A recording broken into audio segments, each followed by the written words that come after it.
इंडी गठबंधन का चेहरा बनने का सपना देखते देखते नीतीश कुमार एनडीए में चले गए।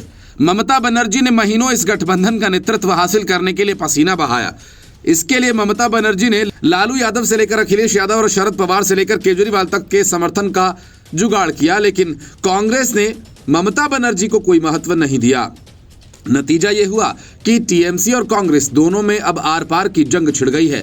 अब वही सपना अखिलेश यादव देखने लगे हैं, जिनके रिश्ते कांग्रेस से लगातार खराब होते जा रहे हैं। माना जा रहा है कि इंडी गठबंधन का संयोजक बनने की जिद अखिलेश यादव ने नहीं छोड़ी तो यूपी में कांग्रेस के साथ उनका गठबंधन पूरी तरह से खत्म हो जाएगा। चुनाव से पहले अस्तित्व में आया इंडी गठबंधन की नैया बीते कुछ महीनों में मझधार में फंसी हुई है। दिल्ली विधानसभा चुनाव में कांग्रेस और आम आदमी पार्टी की बुरी तरह से हुई हार, उससे पहले हरियाणा और महाराष्ट्र में विधानसभा चुनाव में भी कांग्रेस को बुरी हार झेलनी पड़ी। इन हारों के बाद देश भर से इंडी गठबंधन के सहयोगी दलों के भीतर से आवाज उठने लगी। अधिकतर सहयोगी दलों ने कांग्रेस पर निशाना साधा और कहा कि ये गठबंधन अब अपना महत्व खो रहा है। ऐसा कांग्रेस पार्टी की वजह से हो रहा है। दिल्ली में गठबंधन के दो सहयोगी दलों कांग्रेस और आम आदमी पार्टी के अलग अलग चुनाव लड़ने के कारण राज्य में भाजपा को शानदार जीत मिली। इस तरह हरियाणा में भी कांग्रेस और आम आदमी पार्टी अलग अलग चुनाव लड़े। यहां भी अनुमान के विपरीत ही भाजपा ने शानदार जीत हासिल की। इन दोनों राज्यों में कांग्रेस और केजरीवाल के बीच तकरार का असर इंडी गठबंधन के भविष्य पर पड़ने लगा। सहयोगी दलों से आवाज उठने लगी कि गठबंधन में कोई बड़ा नेता संयोजक पद पर होना चाहिए। इसमें सबसे बड़ा नाम पश्चिम बंगाल की सीएम और टीएमसी की मुखिया ममता बनर्जी का था। ममता बनर्जी ने भी खुलेआम संयोजक की भूमिका निभाने की इच्छा जताई है। फिर महाराष्ट्र में गठबंधन से सहयोगी दलों शिवसेना, उद्धव गुट और शरद पवार की एनसीपी में भी कांग्रेस के रवैये पर सवाल उठने लगे। जम्मू कश्मीर के सीएम उमर अब्दुल्ला ने भी गठबंधन के भविष्य को लेकर सवाल पूछा।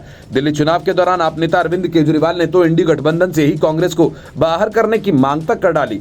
इन सब के बीच अब इंडिया के संयोजक पक्ष के लिए एक नए चेहरे के नाम की चर्चा हो रही है। वे हैं अखिलेश यादव। समाजवादी पार्टी के एक बड़े नेता रविदास मेहरोत्रा ने कहा कि यूपी में अखिलेश यादव सबसे बड़े नेता बनकर उभरे हैं। लोकसभा में सपा दूसरी सबसे बड़ी विपक्षी पार्टी है, उनके पास 37 सांसद हैं। ऐसे में अखिलेश यादव को इंडिया गठबंधन का संयोजक पद दिया जाए। असल में इंडिया गठबंधन की स्थापना के वक्त ही इसके संयोजक के पद को लेकर बवाल होता रहा है। इस गठबंधन को आकार रूप दिलाने में बिहार के सीएम नीतीश कुमार ने अहम भूमिका निभाई थी, लेकिन कथित तौर पर संयोजक का पद न मिलने के कारण वो गठबंधन से बाहर हो गए और बिहार में एक बार फिर भाजपा के साथ चले गए। लोकसभा चुनाव के वक्त इस गठबंधन का प्रदर्शन बेहतर रहा। उत्तर प्रदेश में सपा कांग्रेस के गठबंधन ने शानदार जीत दर्ज की, लेकिन आज तक इस गठबंधन के लिए किसी नेता को संयोजक का पद नहीं मिला।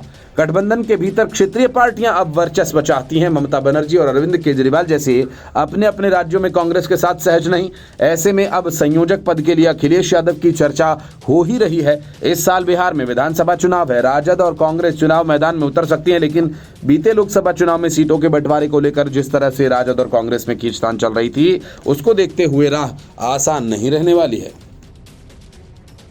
Bureau report, news of India.